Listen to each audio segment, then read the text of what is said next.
Les saluda el doctor Roberto Ortega desde las instalaciones de la Dirección de Infosalud, de la Dirección General de Telesalud, Referencia y Urgencias del Ministerio de Salud. Empezaremos la telecapacitación programada para el día de hoy, lunes 10 de diciembre, a cargo del equipo del Instituto Nacional de Salud del Niño del Ministerio de Salud. Quisiera recordarles que cualquier pregunta, duda o consulta pueden hacerlas llegar mediante el chat en cualquier momento de la exposición, las cuales serán respondidas al final. Equipo del Instituto Nacional de Salud del Niño del Ministerio de Salud, estamos atentos a su presentación. Bienvenidos. Buenas tardes, doctor Ortega. Buenas tardes, mucho gusto. Continuamos con la capacitación, en este caso la telecapacitación, le toca a la especialidad de oftalmología. El ponente de esta vez es el doctor Navarro Justo Jefe, especialista y soy especialista en el tema de estrabismo. El tema va a ser tratado por el médico del del médico del servicio de oftalmología. Entonces le damos pase al doctor Navarro. Bien. Bueno, muy buenas tardes. El día de hoy tenemos para una charla bastante bonita sobre estrabismo, que es un tema en realidad bastante amplio, un poco complicado cuando comienzan a entenderlo, pero es muy bonito. Entonces, como parte inicial, vamos a ver, es importante recordar la parte anatómica para poder comprender este tema, ¿no? Entonces, vamos a ver sobre la anatomía de los músculos extraoculares. Los músculos extraoculares, como pueden ver en la imagen, ¿no? Son básicamente 6 músculos, ¿no? Que se encargan de la motilidad ocular. El recto superior, que viene a ser este músculo, el recto inferior, el recto lateral, el recto medial y 2 oblicuos, ¿no? Que es el oblicuo superior y el oblicuo inferior, ¿no? El ojo se encuentra dentro de la cavidad orbitaria, en modo, digamos, de suspensión, ¿no? A través de estos músculos, de la grasa orbitaria y de los ligamentos, ¿no?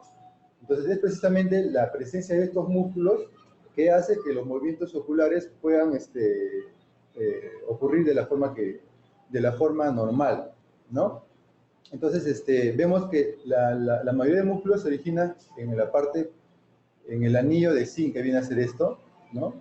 Se originan en el anillo, se dirigen anteriormente y se va a insertar a un nivel cercano al limbo, ¿no? Por ejemplo, el recto medio, que es este músculo que está acá, se va a insertar a 5.5 milímetros del limbo, así como el recto inferior a 6.5, el recto lateral a 6.9 y el recto superior a 7.7. Como ustedes pueden ver, lo que se dibuja es una espiral, ¿no? Esta es la llamada espiral de Tilox, que es la referencia de la ubicación de inserción muscular, que obviamente no siempre es exacta, pero es un patrón de referencia que tenemos en cuenta. Otra cosa también que hay que tener en cuenta es sobre la inervación, ¿no? La inervación motora en estos músculos. Básicamente, los músculos extraoculares están inervados por el tercer par, el cuarto par y el sexto par.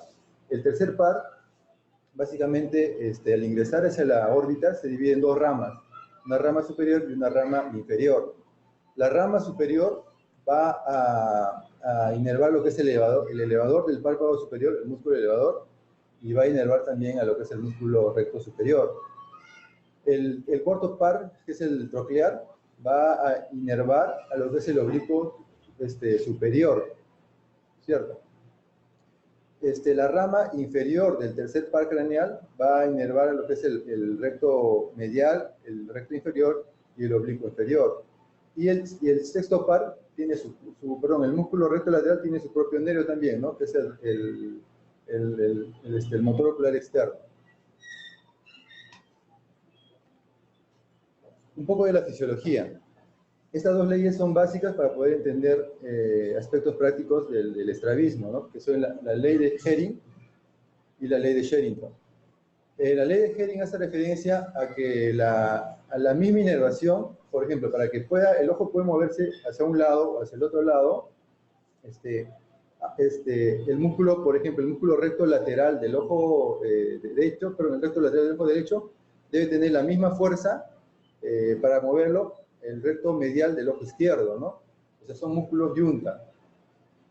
Y mientras que la ley de Sherrington hace referencia a que para que el ojo se mueva en una dirección, la fuerza ejercida de un músculo debe ser inversamente proporcional en el músculo contralateral, ¿no? Es decir, por ejemplo, si en el músculo recto, digamos, el recto lateral se aplica una fuerza, digamos, de 4 cruces, entonces en el otro recto, en el recto medial del mismo ojo, debe de reducirse esa fuerza para que pueda moverse, ¿no? Si no, no podría movérselo. Entonces, vamos a la definición. Estrabismo deriva de la palabra griega estrabismo, ¿no? Que significa visquear o mirar de forma oblicua, ¿no? O con recelo. Es básicamente la desalineación ocular, ya sea anomalías de la visión binocular o anomalías en el neurodesarrollo. Hay que tener en cuenta también los movimientos oculares. Hay movimientos monoculares como binoculares, ¿no? Cuando hablamos de movimientos monoculares, básicamente hablamos sobre ducciones, ¿no? Cuando el ojito mira hacia afuera, se habla de abducción. Cuando mira hacia adentro, se habla de aducción. Cuando se mira hacia arriba, se habla de supraducción. Y cuando mira hacia abajo, de infraducción, ¿no? Los movimientos binoculares pueden ser tanto de versiones como de divergencias. Las versiones, básicamente, son movimientos conjugados, ¿no? O sea, yo cuando quiero mirar un objeto, muevo los dos ojitos hacia un lado para poder observarlo, ¿no? Y básicamente pueden ser como levoversión, cuando miro hacia a la izquierda, extroversión hacia la derecha, elevación hacia arriba o depresión hacia abajo, ¿no? Los movimientos de divergencia son movimientos no conjugados, es decir, son contrarios, ¿no? Por ejemplo, cuando quiero mirar un objeto de cerca, tengo que converger, o sea, los dos ojitos se mueven hacia un sentido contralateral, ¿no? Ambos para poder converger, y lo contrario también para poder diverger, que es la divergencia. Entonces hay que tener en cuenta para poder valorar un niño con estrabismo, al igual que se evalúan otras patologías, son múltiples parámetros que tenemos que tener en cuenta. Desde la primera parte obviamente involucra la historia clínica, ¿no? Edad de comienzo de la desviación, usualmente puede ser de inicio congénito, cuando se inicia antes de los 6 meses, o infantiles, ¿no? Después. Cabe también recalcar que normalmente un bebé pequeño, puede desviar los ojitos de manera, por momentos. ¿Eso es normal? Sí, sí es normal. Hasta los 4, del cuarto al quinto mes puede ser normal. Pasado ese tiempo ya no es normal. ¿Pero por qué se produce entonces en este momento? Los primeros meses de desarrollo, el bebé se encuentra en una etapa que se llama fovealización, que es una etapa de maduración visual, ¿no? En esta etapa, un pequeño porcentaje de niños pueden desviar un poco el ojo, ya sea para afuera o para adentro. Entonces, para valorar un problema de estrabismo, necesariamente tiene que ser pasado los 5 meses, salvo que sea un estrabismo obviamente evidente, ¿no? Una aplicación cruzada, una congénita, que es de un ángulo grande y es muy evidente, ¿no? Los síntomas asociados. Es distinto hablar sobre un estrabismo de inicio progresivo, digamos, a un estrabismo de inicio agudo, ¿no? Y asociado a otros síntomas. Por ejemplo, un estrabismo que inicia de forma aguda, asociado a dolores de cabeza, digamos a parestesias, problemas de focalización, obviamente hay que pensar un problema neurológico de fondo, ¿no? Problemas tumorales, problemas vasculares, entre otros. Entonces, es muy importante tener ese punto en claro. La variabilidad. Normalmente cuando comienza a desarrollar los problemas de estrabismo, son de carácter progresivo, ¿no? O sea, por momentos el ojito lo desvía, por momentos está alineado, ¿no? Entonces esa desalineación, conforme pasa el tiempo, se acentúa más y se hace más evidente, ¿no? Entonces se pasa de un problema, digamos, intermitente a un problema permanente, ¿no? El estado general de salud también interfiere, hay que ver, por ejemplo, un paciente con problema neurológico, ha tenido una PCI, entre otros factores, ¿no? Los antecedentes obstétricos también son importantes, ¿no? Sobre todo los prematuros, que se asocian a este tipo de problemas también. Los antecedentes familiares, si bien es cierto, el hecho de tener un familiar con este problema predispone a que tengan el mismo problema sus hijos, ¿no? Tratamientos previos como correcciones refractivas, ¿no? Se ha sido operado, ha manejado la miopía, todo eso hay que tener en cuenta para poder valorarlo. Algo importante a tener en cuenta es, lo primero que hacemos en realidad como oftalmólogos, ¿no? Es ver la agudeza visual, ¿no? Y la agudeza visual se puede manejar de distinta forma en realidad. Hay que tener en cuenta obviamente la edad del paciente. Cuando es un niño pequeño, menos de un año, básicamente lo que hacemos es ver los reflejos, ¿no? Ya sea el reflejo de fijación, que debe desarrollarse a las 6 semanas, el reflejo de seguimiento, ¿no? Que debe desarrollarse más o menos a los 2 meses, el parpadeo protector, ¿no? A bultos, es cuando le acercas de manera violenta, digamos, en la mano, y el niño a modo digamos, de reflejo cierra el ojito, ¿no? Que usualmente ya está desarrollado al 3er mes, ¿no? O el otro reflejo que es el motor ocular, le acercas un objeto, un juguete, y el niño debe tratar de cogerlo, ¿no? Eso es en un desarrollo normal, digamos, ¿no? Cuando esto se retrasa, estamos hablando de un problema de retraso de desarrollo visual. Del año hacia los 2 años y medio, 3 años, se opta por test preverbales, ¿no? Puede ser la cartilla de Taylor, como esta, ¿no? Que se emplea para valorar la belleza visual en estos niños, que básicamente vienen, digamos, cartillas con varias franjitas de diferente tamaño, ¿no? Que obviamente ya están estandarizadas de acuerdo a la edad, ¿no? Ya cuando el niño colabora, usualmente a los 2 años y medio, a los 3 años, se puede ampliar la letra E, los números, ¿no? Para valorar, cuantificar la belleza visual. Entonces, ¿cómo evaluamos la desviación? Hay que ver las medidas de posición primaria de la mirada, ver la fijación, el ángulo de desviación, esto lo vamos a ver más adelante, ¿no? El estudio de movimientos que le mencioné, en caso de deducciones, que son movimientos monoculares, las versiones, las vergencias y los mecanismos de compensación, ¿no? Uno de ellos viene el paciente con la tortícolis, ¿no? Que es un mecanismo de compensación. Entonces, ¿cómo examinamos la fijación, por ejemplo? Podemos usar un instrumento que se llama el visoscopio o un oftalmoscopio, ¿no? Le decimos al paciente o al niño que mire la luz, y obviamente el centro visual normal se encuentra en la fovea, ¿no? Es esta zona, la de acá. Es un punto central, y la mácula que viene a ser acá. Toda esa zona, ¿no? Unos 5 milímetros aproximadamente. Entonces, si vemos que tiene la fijación central, es normal. Si tiene la fijación excéntrica, puede ser una fijación como está aquí en la imagen, una fijación parafoveal, o sea, alrededor de la fovea, una fijación paramacular alrededor de la zona de la mácula, o una visualización periférica, ¿no? También se puede ver eso. Otra cosa a tener en cuenta también es el ángulo capa, que es normal en realidad, ¿no? Pero, ¿qué es un ángulo capa? Es vamos a ver más adelante unas imágenes para ver lo que es el test de Hirschberg. Cuando nosotros iluminamos a un paciente a los ojos, los reflejos luminosos deben caer siempre al centro, ¿no? Entonces, pero las personas que tienen un ángulo capa no caen exactamente al centro, y eso no quiere decir que tenga problema de estrabismo, ¿no? El ángulo capa viene a ser un ángulo formado entre 2 líneas, ¿no? Una línea anatómica, aquí, una línea anatómica, y una línea visual, ¿no? La línea anatómica básicamente es una línea que recorre pues, el nervio óptico y se va pues, por la parte central, ¿no? Hasta el centro de la córnea, es una línea directa. Pero como recordamos por anatomía, la mácula no es directa, la mácula es lo que es un poco temporal al nervio óptico. Entonces, la intersección de estas líneas forma el ángulo capa, ¿ya? Entonces, este reflejo lo vemos, como aquí en el gráfico, por ejemplo, si vemos un reflejo nasal, ¿no? Da la apariencia que el ojito estuviese dirigido para afuera, o sea, que fuese una exotropia, ¿no? Y en los exámenes posteriores que hacemos, vemos que no hay desviación, entonces se trata de un ángulo capa positivo, ¿no? Lo contrario, si vemos en el momento de hacer el reflejo, vemos que el que da la apariencia de una exotropia, o sea, el reflejo se va más temporal, entonces sería un ángulo capa negativo. Pero lo frecuente es que el ángulo capa normal oscila alrededor de los 5 grados, ¿no? Un valor mayor a este va a dar un pseudoestrabismo que conocemos, ¿no? Y puede ser una esotropia o una esotropia. Otro par de pruebas que hacemos para los pacientes cuando tienen problemas de estrabismo es el cover test y el cover and cover test, ¿no? Que básicamente, ¿qué consiste? En ocluir, hacerle mirar, estos test se pueden realizar tanto de cerca como de lejos, ¿no? Entonces, se le cubre un ojito al paciente, ¿no? Y se observa el ojo que está descubierto, si es que hay algún movimiento.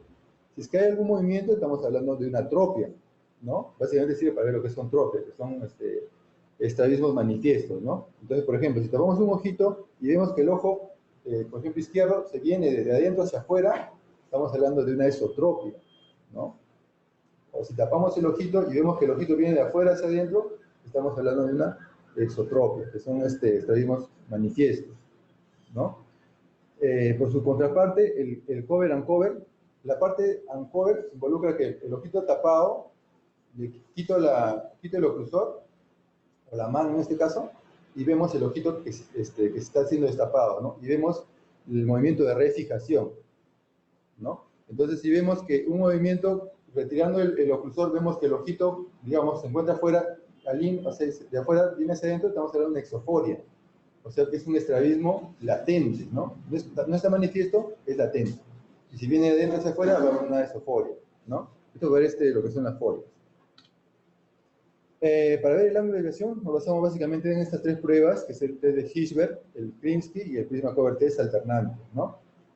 Como pueden ver aquí, por ejemplo, ¿no? El ojito derecho en este caso se encuentra hacia adentro, ¿no? Hablamos de una endoforia, ¿no? Perdón, endotropia o esotropia. Entonces, esto básicamente nos sirve para cuantificar la desviación, ¿no? Por ejemplo, aquí en el gráfico A, iluminamos y vemos que los reflejos caen en la parte central, ¿no? Entonces, esto es una tropia, ¿no? O sea, está en ortotropia, es valor normal, ¿no? Pero si vemos que el reflejo cae al borde de la pupila, entonces estamos hablando, ¿no? Que el ojito, o sea, al borde de la pupila estamos hablando de que el ojito está metido, ¿no? Entonces, al estar metido estamos hablando de una esotropia, ¿cierto? ¿Y cómo lo cuantificamos? Dependiendo a qué nivel llega el reflejo pupilar. Por ejemplo, aquí llega en el borde pupilar, estamos hablando de 15 grados. Entre el borde pupilar y el limbo, que es esta zona, estamos hablando de un ángulo de 30 grados. Y a nivel del borde limbar, estamos hablando de un ángulo de 45 grados más o menos de esotropia. Esto es según Hirschberg. Ahora, con respecto al signo, ¿no? Cuando el ojito converge, hablamos de un signo positivo, ¿no? Eso es positivo. Cuando el ojito diverge, es negativo, ¿ya? El test de Krimsky básicamente consiste en poner un prisma sobre el ojito y igual poner la luz, ¿no? Y ver que el reflejo, o sea, poner prisma tras prisma hasta ver que el reflejo cae en el centro, ¿ya? Como sabemos, los prismas obviamente desvían la luz, desvían la imagen, y hacemos que mediante este mecanismo el reflejo caiga directamente en el centro de la pupila, y eso nos va a decir más o menos un aproximado de cuánto tiene de desviación. Pero la prueba más exacta no es la del Prisma-Cover test alternante, que vamos a ver en un momento. Cabe recalcar que cuando nosotros hacemos la evaluación de la motilidad ocular, tenemos 9 posiciones diagnósticas de la mirada, que son estas de acá, ¿no? La posición primaria, que es esta, ¿no? La mirada de frente. 4 posiciones secundarias, que son la de elevación, la de depresión, la de aducción, levoversión y dextroversión, ¿no? Y las posiciones terciarias, que son estas de acá, ¿ya? Entonces, cada posición de la mirada involucra ciertos músculos, o sea, la acción de ciertos músculos. Por ejemplo, cuando nosotros miramos hacia el lado, digamos, derecho, ¿no? Entonces, si miramos así hacia el lado derecho, ¿qué músculos están funcionando? Por ejemplo, si miro hacia el lado derecho, está funcionando el recto lateral de este ojo, ¿no?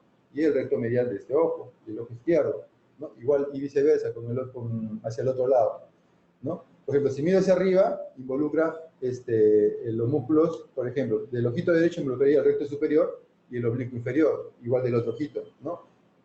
Y cuando miramos las posiciones terciarias de la mirada, por ejemplo, cuando el paciente mira hacia adentro y hacia arriba, estaríamos evaluando, por ejemplo, el oblicuo inferior del ojo, adentro hacia arriba del oblicuo inferior del ojo derecho y el recto superior del ojo izquierdo, ¿no?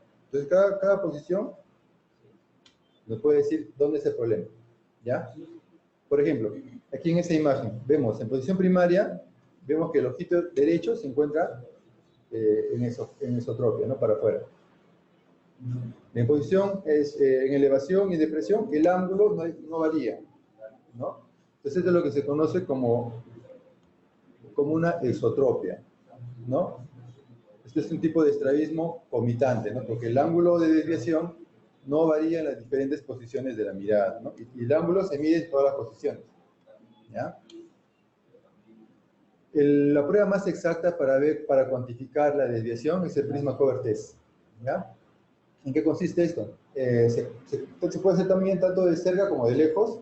Se pone un prisma con el vértice dirigido hacia la desviación, ¿no? Digamos, por ejemplo, es una niña con una esotropia, el ojito está metido hacia adentro. Entonces, el vértice se dirige hacia la parte interna, ¿no? Y se cubre y se descubre, ¿no? De manera alternante. Entonces vemos que el ojito, al tratar de refijar, ¿no? Tiene movimiento ya sea para afuera o para adentro. Entonces, de acuerdo a eso, vamos adicionando prisma, el valor del prisma o vamos reduciendo. Entonces es lo mismo también de cerca. Otra cosa también que valoramos es la parte sensorial, ¿no? Lo que es la fusión y la esteropsia, y los mecanismos de adaptación sensorial. ¿En qué consiste la esteropsia? La esteropsia básicamente trata sobre la visión en tercera dimensión, ¿ya? Por este mecanismo nosotros podemos ver un efecto tridimensional, ¿ya? Entonces, por ejemplo, lo que más usamos nosotros en el servicio es el título, ¿no? El test de la mosca. Entonces, cada figurita tiene un determinado valor en segundos de arco, que es como se mide, ¿no? Entonces, esto nos da la visión de profundidad. ¿Ya? Eso es sumamente importante. ¿Por qué? Porque hay unos estrabismos que tienen alteración tanto de la esteropsia como la fusión, en especial el tipo de esotropia, ¿no? Entonces, eso es importante saberlo. Por otra parte, la fusión. La fusión básicamente es interpretar, ¿no? A nivel de la corteza, ¿no? Las imágenes vienen, un ojo detecta una imagen, ¿no? Y el otro detecta otra imagen, ¿no?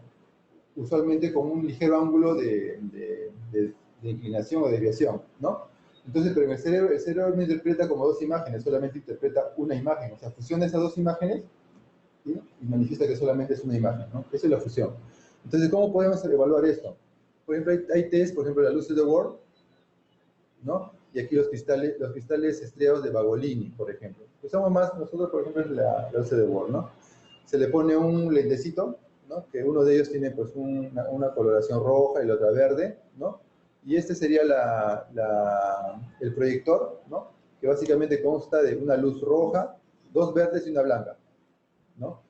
Para una persona normal lo ve como la figura B aquí, ¿no? Ve las dos luces verdes, una roja y una media rosada, naranja. Eso es lo que ve una persona normal. Pero miren aquí, pero puede que vea solamente dos luces rojas. Si está viendo dos luces rojas, quiere decir que está suprimiendo el ojo izquierdo, ¿no? En este caso, ¿no? Si solamente ve las tres luces verdes, por ejemplo, está suprimiendo el ojo derecho. Estamos hablando de supresión, o sea, por un mecanismo hace que ese ojo se bloquee por completo, ¿no? Ese ojito no está viendo, ¿ya?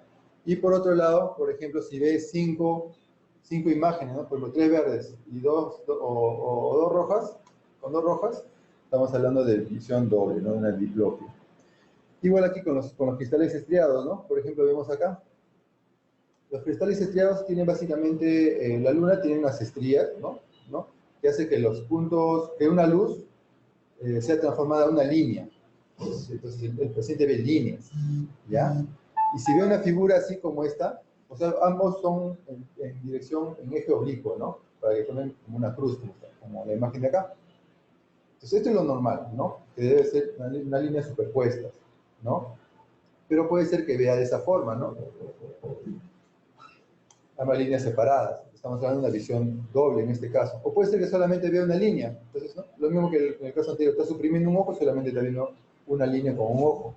No, o puede ser que vea las dos líneas, pero en una de ellas hay un pequeño vacío, o sea, una solución de continuidad, ¿no? Como acá. Entonces, eso quiere decir que está viendo un escotoma de supresión central. O sea, que es la fovea está suprimiendo la imagen en esa parte. Ahora, hay mecanismos de adaptación sensorial. Cuando un niño es, hablamos de un niño visualmente inmaduro cuando es un niño pequeño, ¿no? Entonces, un niño cuando es pequeño y tiene problemas de estrabismo, él no va a quejarse de visión doble o de factor confusión, ¿no? El niño lo que hace simplemente lo suprime y se acabó. O sea, el ojito que no, el ojito que está desviado, lo bloquea. Ese ojito no ve, solamente está viendo con el ojo que está alineado, ¿no?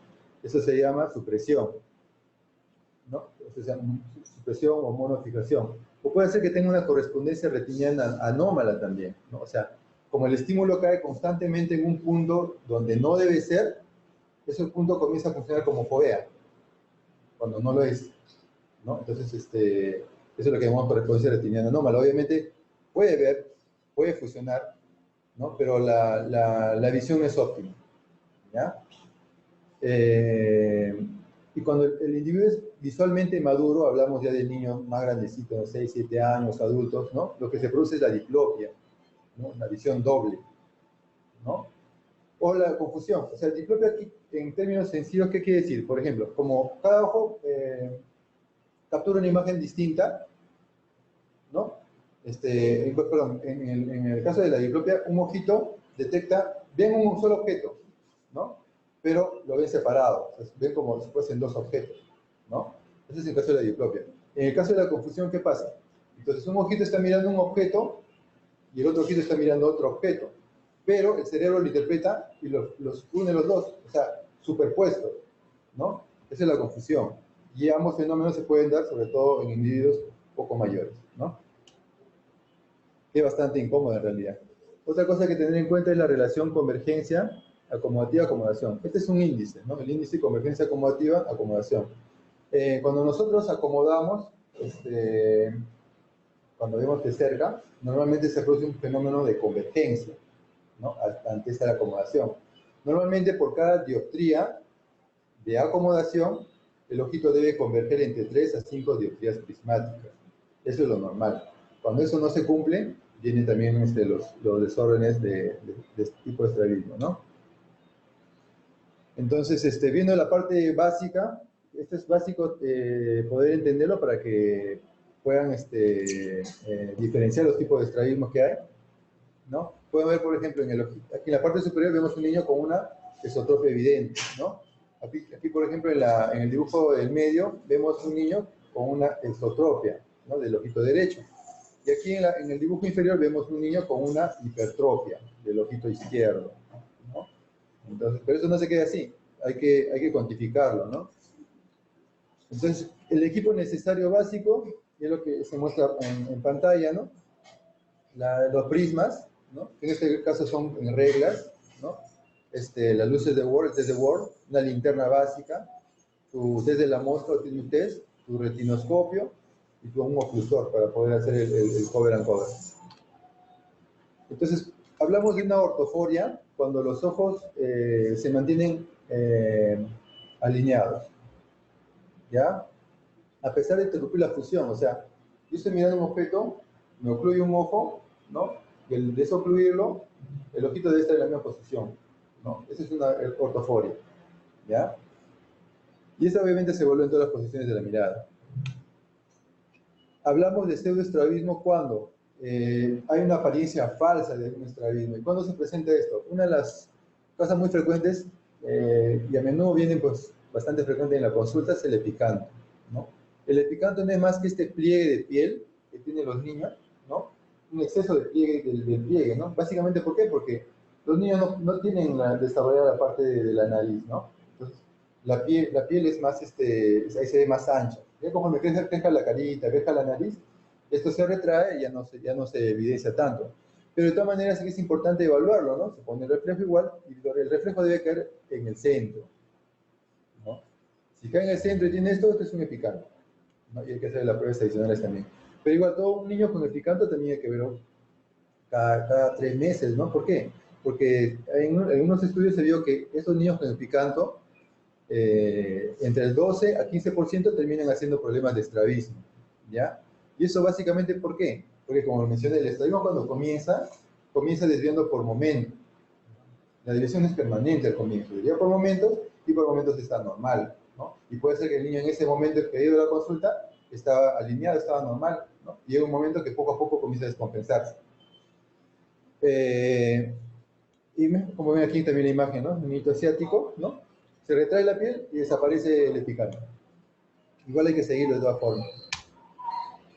Entonces, ¿cómo vamos a clasificarlo? Para clasificarlos hay un montón de formas, ¿ya? Entonces, hay que ver si tiene control funcional, cuándo se inició, de acuerdo a la forma de presentación, a la dirección de la desviación, a la permanencia, a la causa, comportamiento refractivo, porque hay acomodativos o no acomodativos, de acuerdo a la fijación y de acuerdo al ángulo que presentan, ¿no? Entonces, según el control funcional, ¿no? Pueden ser forias, que son los estrabismos latentes que mencioné, ¿no? Solamente se manifiestan cuando se obstruye se interfiere, ¿no? Con la binocularidad. O sea, se tapa un ojito y se manifiesta la foria.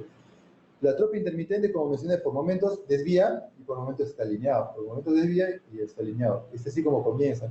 Y la atropia propiamente dicha, que es el estrabismo ya manifiesto, ¿no? O sea, lo ves y el ojo está desviado, ¿no? La heteroforia. Por ejemplo, nosotros aquí como en el gráfico aquí, por ejemplo, en posición primaria, el ojito sin ocluir, sin romper la fusión, está alineado, ¿no? Pero tan pronto nosotros rompamos fusión, en este caso ocluyendo un ojito, ¿no? El ojito se mete, ¿no? Y al momento de nosotros desocluir, o sea, el uncover test, vemos que el ojito trata de refijar, ¿no? Y se mueve de dentro hacia afuera. Esa es una isoforia. Una exoforia, igual, en posición primaria el ojito está alineado, que tan pronto nosotros ocluimos el ojito ocluido se va para afuera. Entonces, al desocluir, vemos que se dirige, ¿no? De afuera hacia adentro. Es un estrabismo latente, ¿no? Ya estamos hablando de foria, en este caso una exoforia. Las exotropias intermitentes, como ven en la imagen, ¿no? Un niño que durante una consulta viene alineado, normal, ¿no? Y viene el otro día a otra consulta y ya está el ojito está desviado, ¿no? Esa es una exotropia intermitente en este caso, ¿no? Entonces, así es así como comienza la mayoría de estrabismo, ¿ya? Y ya comienza el planteamiento quirúrgico aquí, solo el tratamiento quirúrgico de aquí, solo si es que está descompensado, ¿no? O sea, es decir, si el ojito está permanentemente desviado. Las esotropias vienen a ser, las tropias básicamente son estrabismos manifiestos, ¿no? En este caso el ojito se encuentra metido adentro, sin necesidad de romper la fusión, ¿no? Entonces, evidente. Ahora, según el inicio puede ser congénita o adquirida. Congénita, como mencioné, antes de los 6 meses de edad. Adquirida, posterior a esto, ¿no? Según su forma de presentación, pueden ser súbitas o pueden ser insidiosas. Lo normal es que sean insidiosas, ¿no? O sea, que va aumentando el ángulo de desviación progresivamente.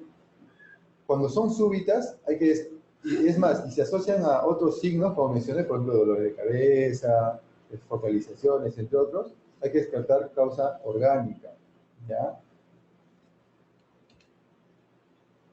Según la dirección de la desviación, pueden ser exodesviaciones, o sea, para afuera, exodesviaciones hacia adentro, hiperdesviaciones hacia arriba o hipo hacia abajo, ¿no? También hay desviaciones torsionales, ¿no? Por ejemplo aquí, ¿no? Como vemos, en posición primaria aquí el ojito izquierdo se encuentra en hipertrofia, ¿no? Esto sobre todo cuando hay problema con los músculos oblicuos, ¿ya? Cuando hay parecia de oblicuo superior o inferior, ¿no? Entonces, eso se puede ver. Y el paciente adopta posiciones, digamos, para neutralizar este efecto, el paciente adopta ciertas posiciones. En este caso, mira un niño con tortícolis, ¿no? ¿Por qué? Porque está haciendo una compensación con respecto a la hipertrofia de un ojito, ¿no? Y es así como viene. Por ejemplo, aquí hay un niño con una parálisis del cuarto par craneal, de aquí del ojito izquierdo, ¿no? Aquí en este caso se haciendo una maniobra que es maniobra de Wilczewski, ¿no? Para que como el oblicuo superior en este caso no tiene función.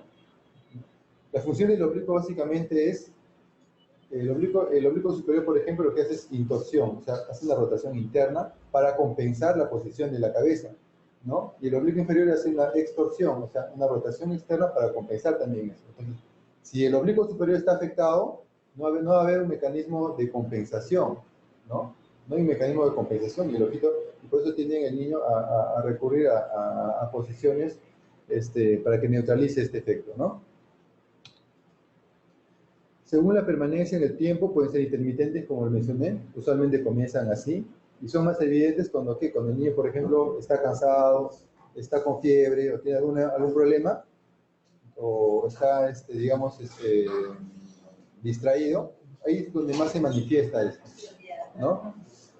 Permanentes, cuando es necesario romper la función, ¿no? Y el estrabismo es evidente, ¿no? Y cíclicas, en las cuales se presenta el estrabismo, usualmente 24 a 48 horas, y luego está normal, ¿no? Hay estrabismo y luego se vuelve normal. También puede ser ese tipo. Según la causa, puede ser esenciales, o sea, no determinadas, pueden ser secundarias, ¿no? Por ejemplo, sobre todo cuando hay patología de fondo, tipo catarata, por ejemplo, retinoblastoma, algo que afecte el eje visual, ¿no? O puede ser de tipo consecutivo, es decir, por ejemplo, primero tuvo esotropia y después tuvo exotropia, ¿no? Que puede ser esporádico, espontáneo, también sí, o puede ser también quirúrgico, ¿no? Y iatrogénico, ¿no? Al momento se hizo una reparación, ¿no? Quedó alineado y después se fue para el otro lado, ¿no? Lo contrario. Según su comportamiento refractivo, hay estrabismos que pueden ser acomodativos, ¿no? Y hay estrabismos parcialmente acomodativos. Si es un estrabismo acomodativo puro, quiere decir que, sobre todo las esotropias, dándole la refracción total, el ojito se mantiene alineado, ¿no? Ese es un estrabismo acomodativo. Y este niño tiene la capacidad de fusionar, una buena esteropsia, ¿no? Caso contrario, los parcialmente acomodativos, o sea, que el ojito, con la corrección de los lentes, el ojito se alinea, pero parcialmente, no completamente, siempre hay un ángulo residual, ¿no? Generando así muchas veces pequeñas microtropias, ¿no? Entonces, como ve aquí la imagen, ¿no? Un niño con una esotropia del ojito izquierdo en este caso, ¿no? Se le ponen sus lentecitos, el ojito se alinea, ¿no? Lo ponen de acomodativo puro. Según su fijación, puede ser alternante, por ejemplo, ¿no? Y eso es lo que se busca en realidad. Cuando son niños con problemas de estrabismo, es que si presenta la desviación, es que sea capaz de alternar. ¿Por qué? Porque cuando es un estrabismo monocular, o sea, de un solo ojo, o sea, constantemente está desviando un solo ojo, ese ojo lo que hace es tener problemas tipo ambliopía, porque suprime su desarrollo. Entonces, incluso si este paciente se operase después, tendría más probablemente recidive eso, ¿no? Porque un ojito que no ve, es un ojito que va a desviarse, de todas formas, ¿ya? Lo ideal es que sea alternante, ¿no? Que con las pruebas que le hagamos, que desvíe un ojo por un momento y el otro ojo por otro momento, ¿no? Así en ese momento que el ojito está fijando, está alineado, está viendo y está desarrollando visión, ¿no? Y otro tipo también es la fijación cruzada. Esto sobre todo en esotropias infantiles, ¿no? Que la fijación el ángulo de desviación es tan grande, ¿no? Que por el momento suprime un ojo y está viendo con un ojo, y por el momento suprime y está viendo con el otro ojo, ¿no? Las fijaciones cruzadas. Según el ángulo de desviación puede ser un ángulo pequeño, microtropias, usualmente se considera menos de 8 dioptrías prismáticas, ¿no? Pequeño ángulo, algunos mencionan menos de 15 dioptrías, otros menos de 20, o gran ángulo, ¿no? 40, 50 dioptrías prismáticas. Y dependiendo de este ángulo, depende del tipo de cirugía o qué cantidad de músculos se van a operar, ¿no? Según el comportamiento del ángulo, puede ser comitantes o incomitantes, como les mencioné. Comitantes, cuando el ángulo de desviación se mantiene en las distintas posiciones de la mirada, en las 9 posiciones que vimos, ¿no? Incomitantes, cuando el ángulo de desviación varía. En esas posiciones hay variación, ¿no? Y ahí se ven los patrones alfabéticos, se ven los estrabismos restrictivos, ¿no? Y la incomitancia vertical, ¿no? Como menciona ahí, cuando hay presencia de síndromes alfabéticos, ¿no? Patrones en B, patrones en A, ¿no? Que también se ven. Por ejemplo aquí, ¿no? Un estrabismo comitante. en estas posiciones, en este caso 4, siempre se mantiene el ángulo de desviación. Y hay un estrabismo concomitante, ¿no? Cuando el paciente está mirando hacia arriba, el ojito lo desvía más, o sea, el ojo está más afuera, en este caso el derecho. En posición primaria es menor y en introversión es mucho menor, es prácticamente cero, ¿no? Este es un patrón alfabético, en este caso una B. Según la variación angular, tanto en la mirada de lejos como la de cerca, pueden ser estrabismos horizontales básicos, ¿no? Que van a mantener el mismo ángulo de desviación en la mirada de lejos como de cerca. Y hay estrabismos con alteración en las divergencias, como mencioné sobre lo que mencioné en las convergencias, por ejemplo, ¿no? Por ejemplo, cuando se realiza la alteración en la convergencia, puede ser un exceso de convergencia, o sea, en lugar de converger, digamos, 2 o 3 dioptrías, converge 5 o 6, mete más el ojo, ¿no? O una insuficiencia de convergencia, ¿no? O sea, no converge lo suficiente. O alteraciones en la divergencia, cuando hay un exceso de la divergencia, el ojito se va para afuera, ¿no? Este es un resumen de lo que hablamos, ¿no? A grosso modo, ¿no? Es importante tener la dirección de la desviación, si hay fusión o no hay fusión, el grado de esteropsia o no hay grado de esteropsia, si hay comitancia o no hay comitancia, ¿no? O si es unilateral o alterno. Eso es importante. Bien. Eso es todo. Gracias. Muchas gracias, doctor Navarro. Un saludo a todo el equipo del Servicio de Oftalmología del Instituto Nacional de Salud del Niño, del Ministerio de Salud. Les pedimos a todos los participantes que tienen alguna pregunta, la escriban a través del chat, por favor. ¿Qué tal? ¿Cómo está, doctor Navarro? Quisiéramos preguntarle sobre los factores de riesgo para desarrollar entonces estrabismo. Bueno, hay varios factores de riesgo. Uno de los más importantes es el factor de antecedente, ¿no? Antecedente familiar. Si bien es cierto, no se detecta un gen, digamos, que sea causal, pero se ha visto que, ¿no?, un gran porcentaje de niños con problema de estrabismo tienen familiares con estrabismo. Eso es uno de los más importantes, ¿no? ¿Puede presentarse de manera esporádica? Sí, también, ¿no?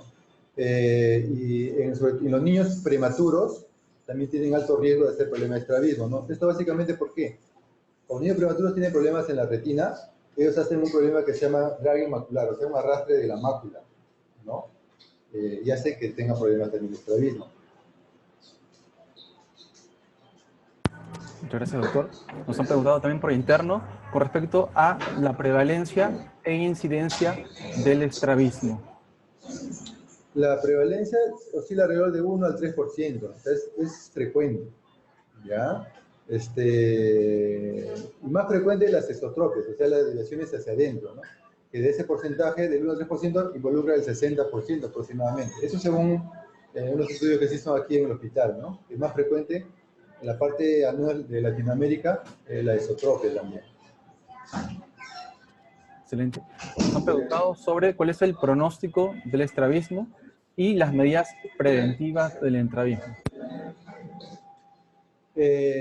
Depende en qué momento ha sido diagnosticado. O sea, un estrabismo tan pronto sea diagnosticado debe ser evaluado, ¿no? O sea, lo que primero hacemos, por ejemplo, cuando son niños pequeños, a veces no hay mucha colaboración, lo que hacemos es dormirlos. Bueno, aquí en el hospital por lo menos tenemos una sala de procedimiento que nos permite hacer eso, ¿no? Los dormimos y hacemos el examen básico, que básicamente es el fondo de ojo, para ver si es que el estrabismo se debe a un problema propio, o sea, orgánico, ¿no?, del ojo, que tiene un problema. Lo que se ve bastante son problemas, por ejemplo, infecciosos, ¿no? El toxoplasma, ¿no?, que genera problemas en la retina. A veces hasta tumores, ¿no? Después de hacer esto, hacemos una refracción manual, ¿no? Como había mencionado, hay un grupo, es muy frecuente también los estrabismos que se deben a problemas ametrópicos, o sea, de medida, y sobre todo medidas altas. Entonces, parte inicial del tratamiento es darle la corrección completa, una corrección óptima, ¿no?, para que el ojo pueda ver bien, ¿no?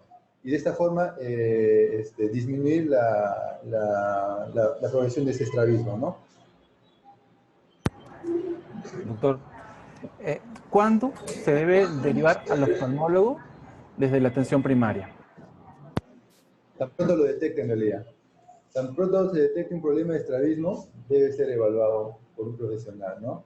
¿Por qué? Porque en el mejor de los casos es un problema, como le dije, de desarrollo neurosensorial, un problema de ese tipo.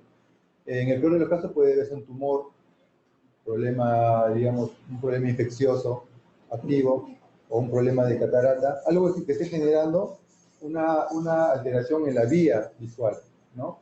Una vez descartado eso, si no hay nada de eso, comenzamos con la parte del manejo, ¿no? Que es el manejo básico de la miopía, ¿no? Y dependiendo de esto, se puede plantear una opción quirúrgica, ¿no? Doctor, estos exámenes los haría entonces el médico en la atención primaria. Perdón, ¿cómo no le entendí la pregunta? Ya. Entonces, el personal de atención primaria es el que tenía que estar al tanto, a ver si encuentra algún error o algún déficit en la visión, para entonces hacer la referencia. Dentro de lo que es la valoración visual es muy importante, por ejemplo, todo niño, tan pronto nace, debe ser evaluado sobre el reflejo rojo, ¿no? Que es básico. ¿Por qué es importante? ¿Por qué? Porque así podemos ver si es que el eje visual está libre, ¿no? Si encontramos que un reflejo rojo no está presente, podríamos estar hablando de una catarata congénita, que son frecuentes. Problemas tumorales como retinoblastoma, que puede venir, el paciente te puede venir con un estrabismo aparentemente, ¿no? Pero es un estrabismo secundario. ¿Secundario a qué? A un tumor, por ejemplo. Entonces es importante determinar esto. Y si es un niño pequeño, ve los reflejos, como mencioné, ¿no? Los reflejos visuales. Si es un niño más grande, que puede colaborar con la agudeza visual, una agudeza visual básica, que lo puede hacer cualquiera en realidad, ¿no? Es una simple cartilla, ¿no? Y hacerle leer, letra por letra. Eso es básico. Excelente, doctor. Doctor, ¿se puede hablar de un calendario oftalmológico? Es decir, que el niño debe acudir, por ejemplo, revisión oftalmológica al nacer, al mes, al año, a los 3 años, antes de tener el colegio. Bueno, el niño debe venir básicamente, debe ser evaluado de los ojos. La primera evaluación la hace el pediatra en realidad, ¿no? Al momento de recibir al bebé, se hace un reflejo rojo. Y eso está normado incluso, ¿no? Luego debería ser evaluado al mes, ¿no? ¿Por qué? Porque a veces hay cataratas que se presentan en ese tiempo, ¿no? Y cuando se presenta una catarata en ese tiempo debe ser operado entre el segundo o tercer mes. Porque después de esto, ya el pronóstico visual es muy pobre en estos niños, ¿ya? Luego debe ser evaluado más o menos al sexto mes, que ya el ojito ya prácticamente ha terminado su proceso de fovealización, que es el desarrollo, en los primeros meses que se da, ¿no? Y el ojito ya no debe de desviar. Posterior a eso, si es que no presenta problemas de estrabismo, se puede evaluar al niño más o menos entre los 2 años a 3 años, 2 años y medio, 3 años, porque esa edad nos ayuda bastante con lo que es la agudeza visual, ¿no? Con la letra E, ¿no? O con los números, y podemos ver más o menos, de acuerdo a la edad, cuánto tiene de visión, ¿no? Si vemos que hay un deterioro de uno u ambos ojos de visión de acuerdo a su edad, le hacemos las otras pruebas, ¿no? Le hacemos la refracción, el fondo de ojo, dependiendo del caso en realidad, ¿no? Y luego se hace su evaluación anual, ¿no? Muchas gracias, doctor. Nos han preguntado también en interno, ¿qué materiales se necesitan para hacer el diagnóstico de estrabismo? ¿Y cómo se puede evaluar a un lactante menor de 6 meses? Como le mencioné, para el diagnóstico de estrabismo solamente necesitas una linterna simple, ¿no? Nosotros se alumbra a las pupilas y vemos si el reflejo cae en el centro o no, ¿no? Si cae en el centro, probablemente no sea, ¿no? Pero ¿qué nos define? Por ejemplo, si es un niño que colabora, le podemos hacer mirar a una distancia de 6 metros o un punto cercano, ¿no? Y le hacemos el cover and cover, como mencioné. Cubrimos un ojito y al momento de cubrir miramos el ojo que no está cubierto, si es que realiza algún movimiento. Ahí vemos las tropias, ¿no? Y al momento de descubrir, vemos el ojito que se acaba de descubrir y ahí podemos valorar las forias, ¿no? Que son los estrabismos latentes, que aún no se manifiestan, pero están latentes, ¿no? Con respecto a la otra pregunta, que era para valorar a un niño menor, como le mencioné también, los primeros meses de vida, el ojito se encuentra en un proceso de fovealización, que es un proceso de desarrollo. un pequeño no ve como vemos nosotros, ¿no? Pasa de ver manchas a ir mejorando la visión progresivamente. En este proceso, que usualmente son los primeros 4 o 5 meses, ¿no? En un pequeño porcentaje de pacientes puede desviar el ojo, pequeño, para afuera o para adentro puede desviarlo, ¿no? Porque está en un desarrollo, o sea, no está desarrollado por completo aún, está en desarrollo. Si se presenta el caso, ¿no? Salvo que sea un estrabismo ya muy evidente, ¿no? Una cosa así, lo manejamos con calma, ¿no? Vemos que tiene buen reflejo rojo, ¿no? Lo manejamos con calma. Entonces lo vemos más o menos al quinto o sexto mes, que ya no debería de desviar. Si es que ese niño persiste con la desviación, ya eso ya no es normal, ¿no? Hay que proceder a los exámenes adicionales, ¿no? Muchas gracias, doctor. Nos han preguntado también qué tipo de estrabismo es el de mejor pronóstico. El acomodativo. El estrabismo acomodativo quiere decir que le pongo la corrección cicloplégica, o sea, todo niño debe ser, al momento de ser refractado, debe ser refractado con gotitas, ¿no? Cicloplégicas que hacen que el músculo ciliar se paralice y nos arroja la verdadera medida, ¿no? Porque los niños tienen una capacidad de acomodación bastante alta. Entonces, teniendo esta refracción, nosotros se la ponemos, ¿no? Y el ojito se alinea, con esa acomodativa pura. Esa es la que tiene el mejor pronóstico porque este niño ve muy bien, tiene buena fusión, tiene buena esteropsia y no va a tener problemas. Y no va a requerir cirugía nunca. Muchas gracias, doctor. Doctor, ¿cuáles serían las principales complicaciones del estrabismo? Yo diría que la principal complicación es la de ambliopía, ¿no? O sea, el ojito estrábico, o sea, el ojo que desvía, es un ojito que cuando es niño, como lo mencioné, suprime. O sea, el cerebro bloquea digamos, esa imagen, ¿no? Y si ese niño no se trata a tiempo, pasado los 6 años, ya no se va, no, la ayuda no va a ser mucho en realidad, ¿no? Va a quedar con una deficiencia visual marcada, ¿no? O sea, lo ideal es actuar con respecto al manejo de la ambliopía, es actuar durante los primeros 6 años, ¿no? Pasado este tiempo ya es un poco complicado. Excelente, doctor. Doctor, ¿y cuánto tiempo demora el tratamiento de la ambliopía? Eso depende de la edad. Mientras más pequeños, mejoran más rápido, ¿no? Entonces, al mejorar más rápido, se puede plantear, por ejemplo, si tiene un estrabismo, digamos, una atrofia, un estrabismo permanente, ¿no? Y vemos que un ojito tiene una visión, digamos, 20-200, una visión baja, y el otro ojito un 20-20, una visión normal, ¿no? Entonces, nosotros primero manejamos la parte ambliópica, ¿no? Con parche, por ejemplo. Parche o penalización, dependiendo del caso. Y hacemos que el ojito que está viendo mal comience a ver bien, ¿no? Mientras más chiquito, más rápido. Mientras más grande, puede demorar 3, 4 años. Eso depende de la edad y depende de la respuesta que tenga. Pero lo ideal antes de operar es de que ambos ojos vean por igual. Solo así, el porcentaje de éxito es mucho mayor después de la cirugía. Doctor, con respecto al tratamiento, ¿siempre llegan a la operación o qué otros tratamientos tenemos disponibles? Como les digo, o sea, la primera parte en el manejo es la corrección refractiva. Si tiene media, tiene que usar, sí o sí. Entonces, ¿por qué? Porque hay estrabismos que dependen de la refracción, de la acomodación. Ya si un estrabismo, ya con su corrección, con su buena agudeza visual, persiste con la desviación, si es un ángulo pequeño, solamente no requiere cirugía por el momento, si es un niño, ¿no? ¿Por qué? Porque el ojito, usualmente, por ejemplo, si es una esotropia de ángulo pequeño, le dejamos así porque usualmente cuando crece, el ojito siempre tiende a irse un poquito más para afuera, ¿no? Y puede que recupere con el tiempo. Pero cuando es un ángulo ya moderado, un ángulo grande, sí se opera, ¿no? Se opera.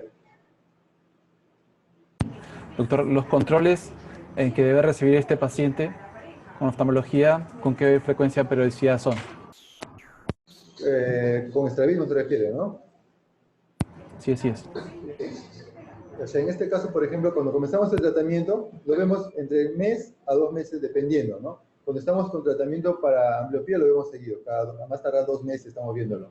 Porque tiene que llegar ese ojito al 20/20, a una visión óptima. ¿ya? Y después de eso ya se puede plantear la conducta quirúrgica, pero para ello, obviamente, nosotros lo que hacemos es medir. Medimos la desviación con unos prismas, ¿no? Vemos cuántas dioptrías prismáticas tiene desviación y lo hacemos de manera consecutiva. Y vemos que más o menos ese ángulo de desviación se mantiene estable, ¿sí? Y podemos optar por una conducta quirúrgica. Muchas gracias, doctor. Doctor, ¿tiene algunas palabras, recomendaciones para el personal de atención primaria y todos los participantes que nos están viendo en el momento? Bueno, si se han dado cuenta, bueno, el tema de estrabismo es un tema en realidad bastante amplio. Se ha tratado de resumir lo más que se pudo, pero es un tema un poco complejo, ¿cierto?